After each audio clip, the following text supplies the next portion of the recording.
The massive alien ships floated in space like giant metal mountains. Admiral Vextar looked out from his command bridge at the hundreds of warships that surrounded him. Each ship was bigger than anything humans had ever built. The smallest alien vessel was twice the size of Earth's largest space station.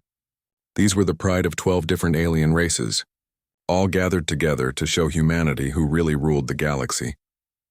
Captain Jake Morrison stood on the bridge of the human ship Liberty and watched the alien fleet through the main viewing screen. The sight was meant to frighten him, but Jake had seen worse things in his life. Beside him stood Commander Lisa Grant, who was quietly counting the enemy ships on her tablet computer. She had been doing this job for 10 years and knew how to stay calm under pressure. The alien commander's face appeared on the communication screen. Vextar was a reptile-like creature with sharp teeth and cold yellow eyes. His skin looked like leather that had been left in the sun too long. When he spoke, his voice sounded like rocks grinding together. "Human Captain," Vextar said with what might have been a smile. "Look around you and see the power we command. Your people have been foolish to resist our authority. The Galactic Council offers you one final chance to surrender peacefully." Jake Morrison had been expecting this conversation. Earth's government had sent him here to negotiate, but everyone knew the aliens didn't really want to talk. They wanted humanity to bow down and accept being ruled by alien masters. The Council claimed they were bringing civilization to backward species, but Jake knew better. They were building an empire, and Earth was their next target. "Admiral Vextar," Jake replied in a steady voice, "my government appreciates your concern for our welfare, but we prefer to govern ourselves. Earth has always valued independence, and we're not ready to give that up." The alien general named Zefkol appeared beside Vextar on the screen. This creature had 6 arms and looked like a giant insect wearing military decorations. His voice buzzed when he spoke like angry bees in a jar. "Your independence means nothing against our firepower," Zefkol declared. "We have enough weapons here to turn your entire planet into dust. Surely even humans can understand simple mathematics." Lisa Grant looked up from her tablet and whispered to Jake, 237 capital ships. Each one carries enough firepower to destroy a city. Their smallest escort vessels are armed better than our best warships." Jake nodded but didn't let worry show on his face. The aliens had been building this fleet for months while Earth prepared its own response. The problem was that humanity had never built ships the way other species did. While aliens focused on size and impressive weapons displays, humans had learned different lessons from their long history of warfare. "I understand your position," Jake told the alien commanders. "However, I should mention that our own fleet is currently traveling to this system. Perhaps we should wait for their arrival before making any final decisions." The sound that came from the alien bridge might have been laughter, but it sounded more like metal scraping against stone. Several other alien officers appeared on the screen, all of them making similar noises. They found the idea of human military resistance highly amusing. "Your fleet?" Vextar repeated slowly as if talking to a child. "Captain Morrison, we have studied your ships for years. Your largest vessels are smaller than our cargo transports. Your weapons technology is centuries behind our most basic systems. This display of force was arranged specifically to help you understand the futility of resistance." Jake exchanged a quick glance with Lisa. Both of them knew something the aliens didn't know. Earth's military had been very careful about what information they allowed alien spies to discover. The ships and weapons the Council had studied were real, but they weren't representative of humanity's true capabilities. "Admiral," Jake said carefully, "I think it would be wise to wait and see what arrives before we make any assumptions about the outcome of this situation." Vextar's yellow eyes narrowed slightly. He was beginning to sense that the human captain was not as intimidated as he should be. This was concerning because fear was an important tool in diplomatic negotiations. Species that weren't properly afraid of the Council's power often caused problems later. "Very well," the Admiral decided. "We will wait for your ships to arrive. Perhaps seeing them destroyed will convince your leaders that resistance is pointless. How long until this fleet of yours reaches our position?" "Approximately 3 hours," Lisa Grant answered before Jake could respond. She had been monitoring long-range sensors and could see the approaching ships even though they were still far away. The alien commanders disappeared from the communication screen, but Jake knew they were still watching. The Liberty was surrounded by enough firepower to crack planets, and everyone on both sides knew it. The next few hours would determine whether humanity joined the galactic community as free partners or conquered slaves. Jake walked over to the ship's communication console and opened a secure channel to Earth. The message would take several minutes to reach home because of the distance involved, but his superiors needed to know the situation. "This is Captain Morrison reporting from the Nexus system," he said into the microphone.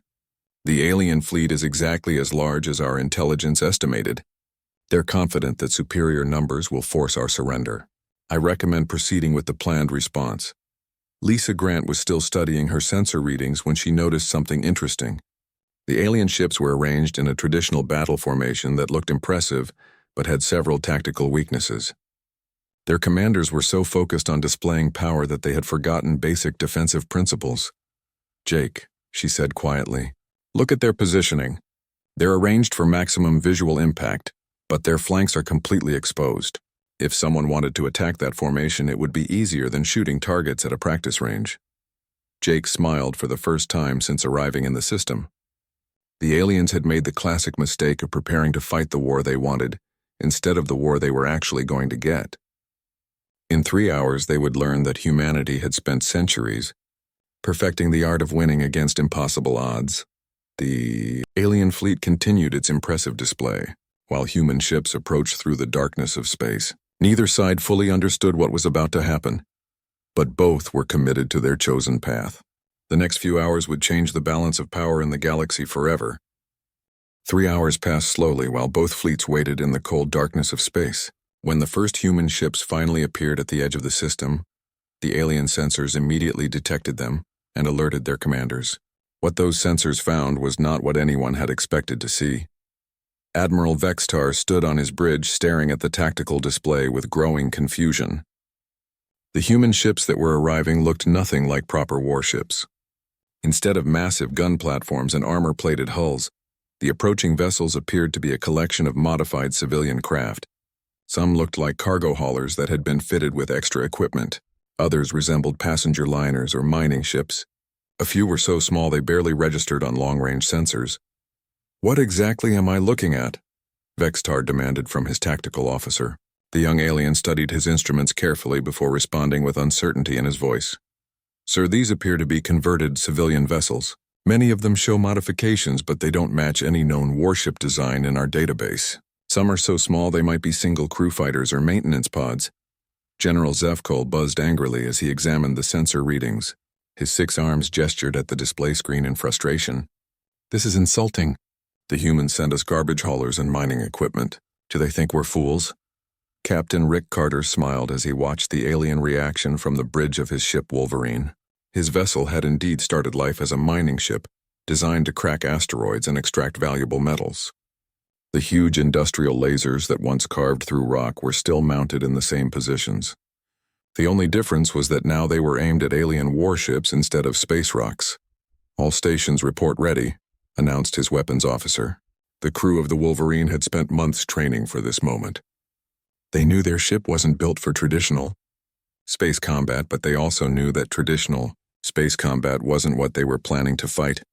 "Commander," Nancy Phillips checked her instruments aboard the tiny ship Ghost. Her vessel was so small it could dock inside one of the alien escort ships, but that was exactly what made it useful.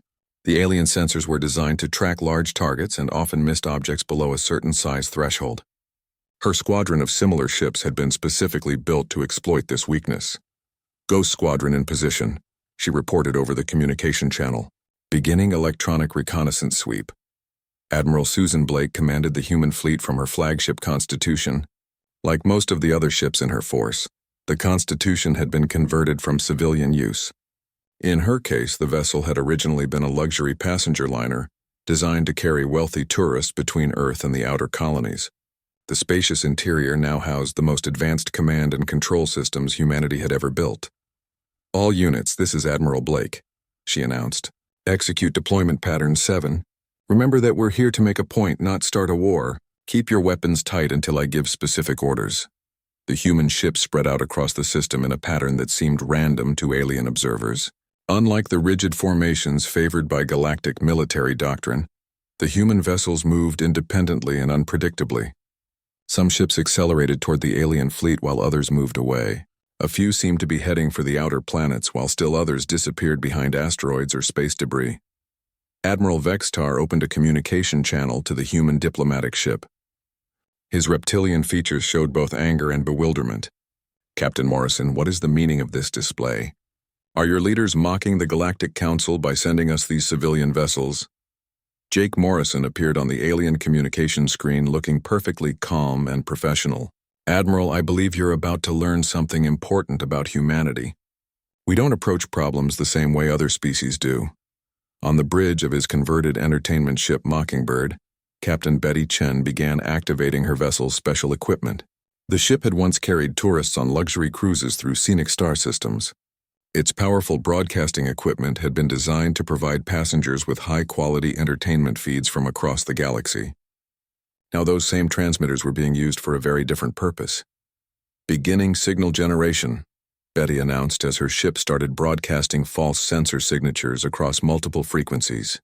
To enemy sensors, it would appear as if the human fleet was much larger than it actually was.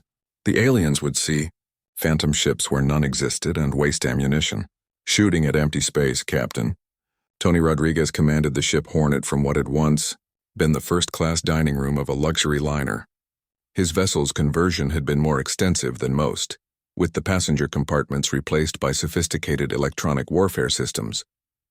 The irony wasn't lost on him that the aliens' advanced sensor technology made them more vulnerable to his ship's capabilities. "Electronic warfare suite online," Tony reported. "Ready to begin interference operations on your command." The alien fleet began changing formation as their commanders tried to understand what they were facing. The human ships didn't form battle lines or present obvious targets. Instead, they scattered like insects, moving in patterns that defied military logic. Some ships seemed to be running away while others approached at high speed. It was impossible to predict where they would be from one moment to the next. Captain Danny Ford pushed his tiny ship Mosquito through a series of impossible maneuvers that would have crushed any normal crew. His vessel's advanced inertial dampeners allowed him to change direction in ways that violated everything the aliens knew about space combat.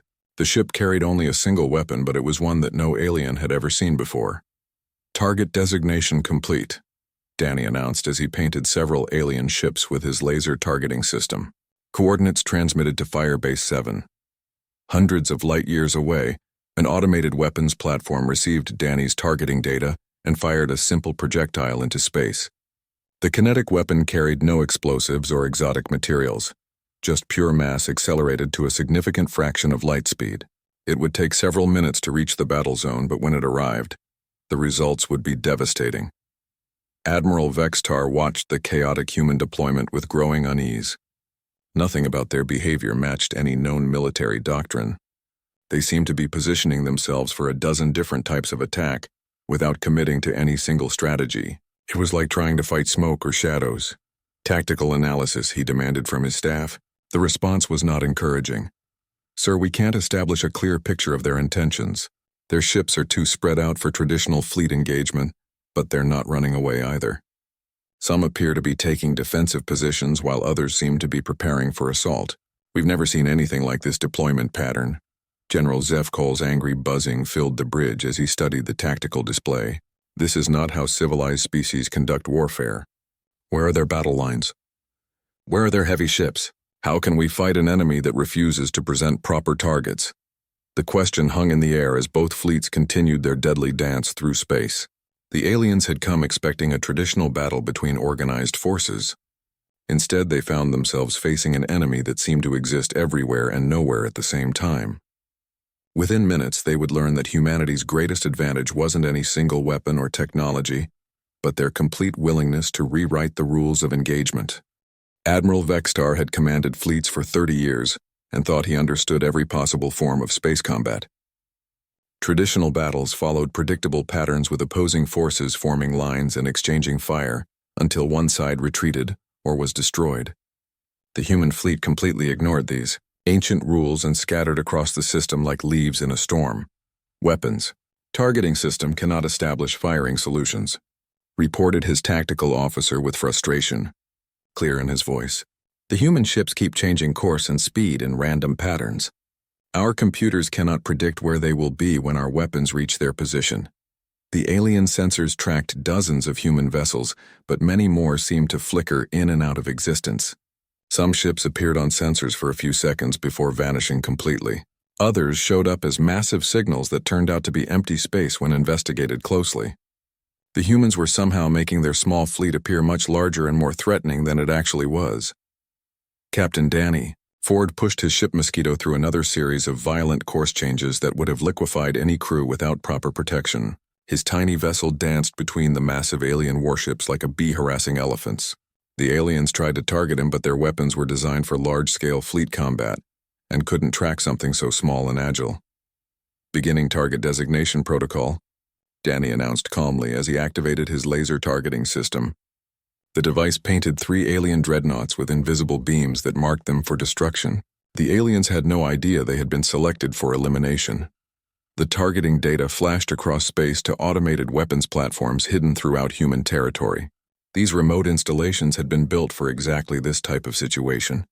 When the signal arrived, they fired simple kinetic projectiles toward the battle zone. The weapons were nothing more than dense metal slugs accelerated to incredible speeds by magnetic launchers. Commander Nancy Phillips led her squadron of tiny ships through the shadow of the system's primary star. The Ghost Squadron vessels were almost invisible to conventional sensors and looked like cosmic debris to casual observation. When Nancy gave the signal, her ships began broadcasting carefully crafted interference signals directly into the alien communication networks. Electronic assault commencing, she reported as her ships started their attack on alien systems. The humans had spent years studying captured alien technology and knew exactly how their enemies' computers worked. Now they were feeding false information directly into those systems. The alien fleet's targeting computers began displaying phantom targets that existed only in their electronic imagination. Weapon systems locked onto empty space and fired at shadows while real human ships slipped past their defenses unnoticed. The sophisticated alien technology that was supposed to be their greatest advantage had become a liability. Captain Betty? Chen watched with satisfaction as entire squadrons of alien heavy cruisers opened fire on nothing at all. Her ship Mockingbird was broadcasting false signatures across every frequency the aliens used for detection. To their sensors, the human fleet appeared to be everywhere at once, with hundreds of ships where only dozens actually existed. Phantom fleet deployment successful, Betty reported. Enemy forces are engaging non-existent targets across multiple vectors. Their ammunition expenditure is exceeding optimal consumption rates. The first kinetic projectile arrived exactly 12 minutes after Danny Ford had designated his targets. The alien ship. Glorious Conquest simply ceased to exist when the metal slug struck its hull at nearly the speed of light. There was no explosion or dramatic fireworks display. The massive dreadnought was there one moment and gone the next, vaporized by pure kinetic energy. Impossible. General Zevkol buzzed in shock as he stared at the empty space where one of his most powerful ships had been positioned. There was no energy signature, no incoming missile, no warning of any kind. Captain Tony Rodriguez activated his ship's electronic warfare systems from the bridge of the converted luxury liner Hornet. His vessel's powerful transmitters began flooding alien communication channels with carefully crafted signals designed to disrupt their coordination. Within minutes, individual alien ships were losing contact with their command structure. Communication jamming at maximum effectiveness, Tony reported. Enemy fleet coordination is degrading rapidly. Individual ships are reverting to autonomous operation. Admiral Susan Blake watched the battle unfold from her command center aboard the Constitution. Her tactical display showed the alien fleet beginning to lose cohesion as ships lost contact with their commanders. The humans were fighting a completely different type of war than their enemies had expected or prepared for. All units, maintain current tactics, Blake ordered. Continue electronic warfare operations and kinetic strikes as opportunities present themselves. Remember that our goal is demonstration, not destruction. Captain Pete Johnson guided his converted mining ship Ferret toward an alien heavy cruiser that had become separated from its escort vessels. His ship's industrial cutting lasers were originally designed to slice through asteroid rock, but they worked equally well on starship armor. The alien vessel had no idea it was being stalked by what appeared to be a harmless civilian craft. Target acquired, Pete announced as his mining lasers locked onto the alien ship's engine section. Beginning precision cutting operation. The powerful industrial beams sliced through the alien ship's propulsion systems like hot knives through butter. Within seconds, the massive warship was tumbling helplessly through space with its engines completely destroyed. The crew was unharmed, but their ship was effectively out of the battle. Commander Helen Martinez led a squadron of converted racing ships through the alien formation at speeds that made pursuit impossible. Each vessel in her unit carried simple cargo containers filled with ball bearings and scrap metal. When released at high velocity, even garbage became deadly to unprepared enemies. "Debris strike commencing," Helen reported as her ships released their unconventional weapons. Thousands of metal fragments spread out in expanding clouds that struck alien ships like cosmic shotgun blasts. The aliens had shields designed to stop energy weapons and missiles, but they were not prepared for attacks using industrial waste. Admiral Vextar stood on his bridge watching his carefully organized fleet dissolve into chaos. Ships were losing contact with command. Weapons were firing at targets that didn't exist, and vessels were being damaged by what appeared to be space junk.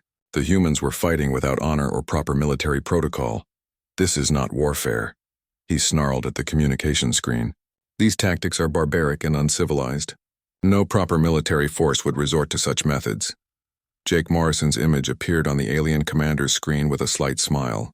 "Admiral, you seem to be operating under the assumption that there's only one correct way to fight a war. Humanity learned long ago that survival matters more than following someone else's rules." The electronic warfare ships under Tony Rodriguez's command executed their final coordinated attack. Working together, they created a massive false sensor signature that convinced the alien fleet a human dreadnought the size of a small moon was approaching from the outer system. Half the alien ships turned to face this phantom threat, breaking their formation completely. "Sir," the alien tactical officer reported with panic creeping into his voice, "we're detecting a massive human capital ship approaching from bearing 27 Mark IV. The vessel appears to be larger than our entire command squadron." Vextar knew the reading had to be false, but his sensors were insisting the threat was real. In the confusion of trying to respond to multiple simultaneous attacks, his fleet's coordination collapsed entirely. Individual ship commanders were making their own decisions without waiting for orders from the flagship. The humans had managed to turn the aliens' greatest strengths against them. Their massive ships were too slow to track small, fast targets. Their sophisticated sensors were feeding them false information. Their rigid command structure had become a weakness when communication was disrupted. In less than an hour, the most powerful fleet in galactic history had been reduced to a collection of confused individual ships, fighting shadows and phantoms. The destruction of the alien dreadnought sent shockwaves through both fleets. The massive warship had simply vanished in an instant with no warning or visible cause. Admiral Vextar stared at the empty space where one of his most powerful vessels had been positioned just moments before. His tactical officers scrambled to understand what had happened, but their instruments showed no evidence of conventional weapons fire. "Analysis complete, sir," reported his science officer after several minutes of frantic scanning. The ship was struck by a solid projectile traveling at approximately 60% of light speed. The kinetic energy alone was sufficient to completely vaporize the target. General Zefkol's 6 arms gestured wildly in disbelief. "Impossible. No civilization has weapons capable of accelerating solid matter to such velocities. The energy requirements would be astronomical." Captain Jake Morrison's voice came over the communication channel with deadly calm. "General, you're thinking about this problem the wrong way. You don't need exotic energy sources when you have time and distance. Humanity has learned to be very patient when planning our defenses." The alien commanders were beginning to realize that they had walked into a carefully prepared trap. The humans hadn't simply shown up with a fleet to fight a traditional battle. They had spent months or even years positioning weapons and resources throughout this region of space. The battle zone itself had been turned into a weapon. Captain Pete Johnson continued his surgical attack on isolated alien vessels, using his converted mining ship. The Ferret's industrial cutting lasers were designed to slice through the toughest materials in the galaxy, and alien armor provided little resistance. His latest target was a heavy cruiser that had lost contact with the main fleet. "Engine section severed," Pete reported as his lasers completed their work. "Target is no longer capable of independent movement. Crew appears to be unharmed, but the ship is effectively neutralized." The aliens were discovering that their impressive ships had been designed more for intimidation than actual combat effectiveness. The massive hulls that looked so threatening were actually vulnerable to precisely applied industrial tools. Humanity had turned mining equipment, construction lasers, and cargo handling systems into effective weapons of war. Commander Helen Martinez led another attack run with her squadron of racing ships. These vessels had been built for speed competitions between Earth's colonies and could outmaneuver anything in the alien fleet. Each ship carried containers of industrial waste that became deadly projectiles when released at high velocity. Scatter Pattern 7, Helen commanded as her ships released clouds of metal debris into the path of an alien formation. The enemy vessels had no defense against attacks using garbage and scrap metal. Their shields were designed to stop sophisticated weapons, not random pieces of industrial waste traveling at extreme speeds. Captain Betty Chen increased the intensity of her electronic deception from the bridge of the Mockingbird. Her ship's broadcasting equipment was creating false sensor readings across the entire battle zone. The aliens were seeing human ships that didn't exist while missing real threats that were right in front of them. Phantom fleet strength now showing as 400 vessels, Betty reported with satisfaction. Enemy targeting systems are completely overwhelmed by false contacts. They're firing at empty space more often than actual targets. Admiral Susan Blake coordinated the human attack from her command ship Constitution. Unlike the alien commanders who tried to control every detail of the battle, Blake gave her captains general objectives and allowed them to use their own judgment about tactics. This flexibility was proving to be a decisive advantage. All units continue current operations, Blake ordered. Remember that we're demonstrating capability, not trying to destroy their entire fleet. Disable rather than destroy when possible. We want them to go home with a story to tell. The electronic warfare ships under Captain Tony Rodriguez's command had turned the aliens' own communication systems against them. By feeding false data into their networks, the humans were convincing alien computers that threats existed where none were present. Entire squadrons of enemy ships were maneuvering to attack phantom targets. Communication disruption at 90% effectiveness, Tony reported. Enemy fleet coordination has collapsed. Individual ships are operating independently without central command authority. Another kinetic projectile arrived from the hidden weapons platforms, this time striking an alien battlecruiser that had been designated by Captain Danny Ford's targeting system. The ship didn't completely vaporize like the first target, but it was torn in half by the devastating impact. The crew sections were ejected automatically, but the vessel was completely destroyed. 2 capital ships eliminated by kinetic strikes, reported Admiral Blake's tactical officer. Enemy formation is beginning to show signs of panic response. Several vessels are attempting to withdraw from the engagement zone. Admiral Vextar found himself commanding a fleet that was rapidly falling apart. His ships were scattered across the system. Many had lost communication with the flagship, and his sensors were showing threats that his weapons couldn't hit. The humans were fighting a type of war that his people had never encountered before. Status report, he demanded from his staff. The response was not encouraging. Sir, we have lost 17 capital ships to various forms of attack. Communications with 30% of the fleet have been disrupted. Our targeting systems are being flooded with false contacts, and our weapons effectiveness has dropped to less than 20% of normal efficiency. The alien general was beginning to understand that his massive fleet was actually a liability in this type of combat. The humans were using speed, deception, and unconventional weapons to turn every advantage into a weakness. The aliens' large ships were easy targets. Their advanced sensors were being fed false information, and their rigid command structure couldn't adapt quickly enough. Captain Rick Carter brought his converted mining ship Wolverine into position for another attack run. His vessel's industrial lasers had already disabled 2 alien escort ships, and he was looking for his next target. The aliens kept trying to engage him in conventional ship-to-ship combat, but his vessel was too small and agile for their weapons to track effectively. Beginning attack on enemy command vessel, Rick announced as he targeted the alien fleet's communication ship. Cutting through their primary communication array now, the powerful mining lasers sliced through the alien ship's antenna systems like hot blades through paper. Within seconds, the vessel had lost its ability to coordinate fleet communications. The remaining alien ships were now completely on their own without any central command. Authority Commander Nancy Phillips and her Ghost Squadron had positioned themselves throughout the alien formation using their ship's stealth capabilities. When she gave the signal, they began broadcasting directly into alien computer systems using captured communication protocols. The enemy ship's own networks were being turned against them.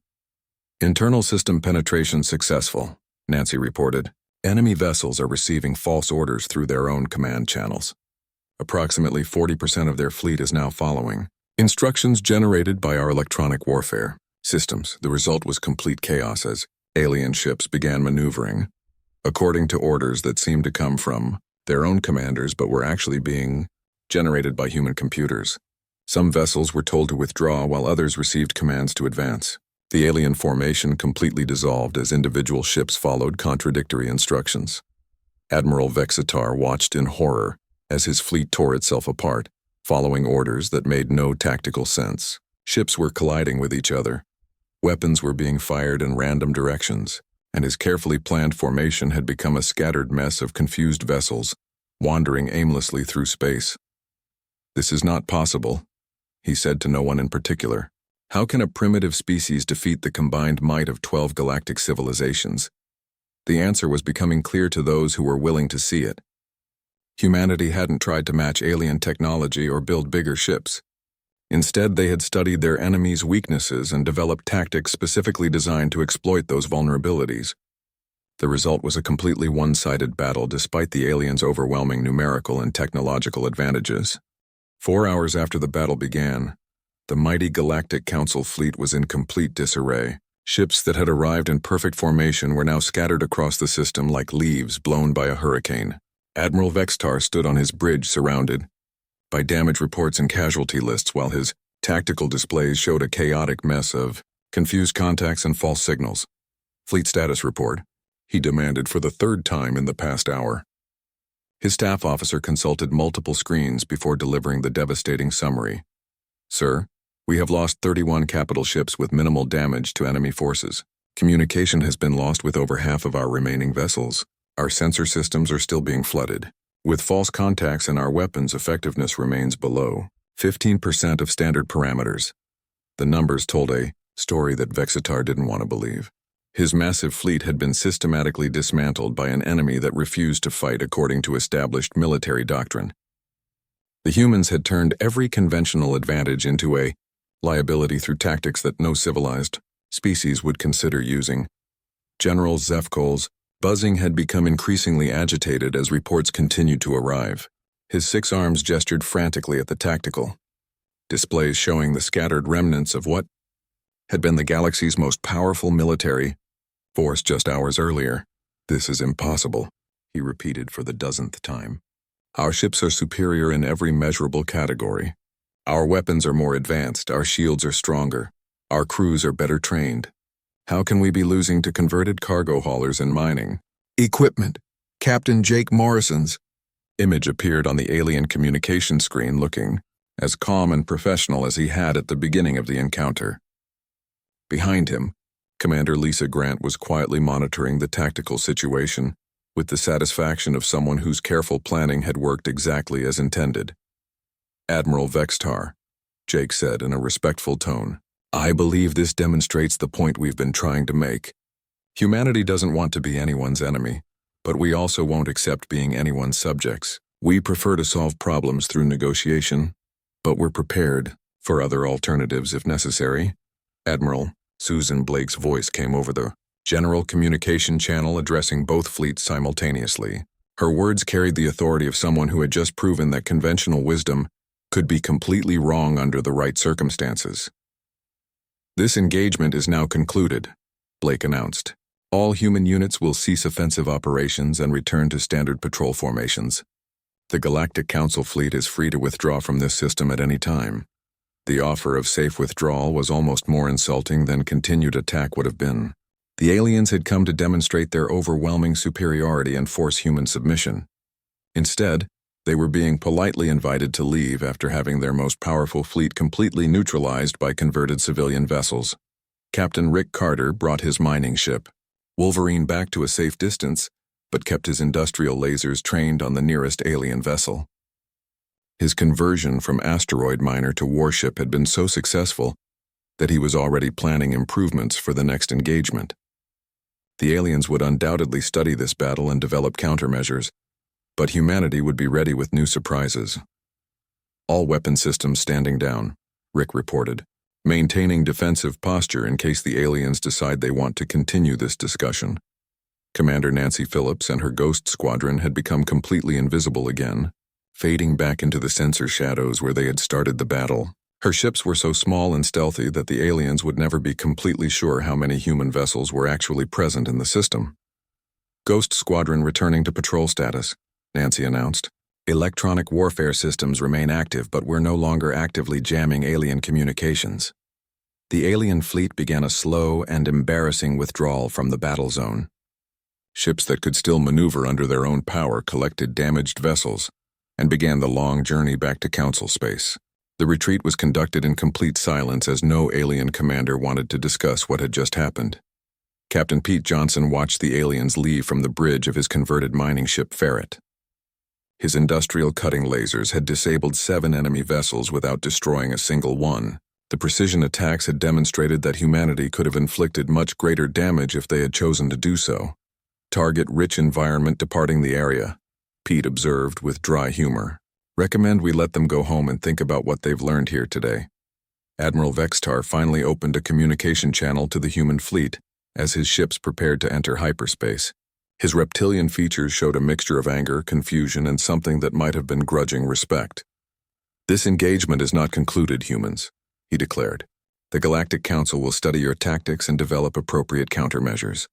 When we return, you will find us better prepared for your unconventional methods. Jake Morrison smiled slightly at the alien commander's words. Admiral, I hope you do study this battle carefully. The lesson isn't really about tactics or technology. It's about assumptions. You assumed that bigger ships and more powerful weapons would automatically give you victory. You never considered that we might have completely different ideas about how to fight a war. Commander Lisa Grant added her own observation from beside Morrison. General Zefkol, you mentioned earlier that humanity is just one species facing 12 empires. That's exactly the kind of thinking that got you into this situation. You're still measuring everything by size and numbers instead of adaptability and intelligence. The last alien ships disappeared into hyperspace, leaving the human fleet alone in the Nexus system. Admiral Blake ordered her vessels to begin their own dispersal. But unlike the aliens, the human ships didn't need to maintain impressive formations or demonstrate their power. They simply melted back into the darkness of space where they belonged. Captain Tony Rodriguez shut down his electronic warfare systems aboard the converted luxury liner Hornet. His ship had successfully disrupted alien communications across the entire battle zone, using equipment originally designed to provide entertainment to wealthy passengers. The irony of turning a pleasure craft into a weapon of war was not lost on him. Electronic warfare operations concluded, Tony reported. Enemy communication systems should return to normal function within the next 30 minutes. Captain Betty Chen began powering down the false signal generators aboard her ship Mockingbird. The aliens would soon realize that most of the human fleet they had been fighting had existed only in their computers. The psychological impact of that revelation would be almost as important as the military defeat itself. Phantom fleet generators offline, Betty announced. Recommend we maintain some false contacts for another hour to cover our actual withdrawal patterns. As the human ships prepared to return to their normal duties, the implications of the battle began to sink in. Humanity had faced the combined might of 12 galactic civilizations, and not only survived but achieved complete victory using converted civilian vessels and unconventional tactics. Jake Morrison opened a final communication to Admiral Blake as the diplomatic ship prepared to return to Earth. Admiral, I think we've successfully delivered our message to the Galactic Council. The question now is whether they'll be smart enough to learn from it. Blake's response carried a note of satisfaction mixed with concern for the future. Captain, something tells me this is just the beginning. Word of this engagement will spread throughout the galaxy within weeks. Every species will want to know how humanity defeated the Council's finest fleet. Some will want to join us, and others will want to destroy us before we become too dangerous. The Battle of Nexus System had ended, but its consequences were just beginning. Humanity had earned its place among the stars not through submission or intimidation, but by proving that intelligence and adaptability could triumph over brute force. The galaxy would never be the same again, and neither would the species that called themselves human.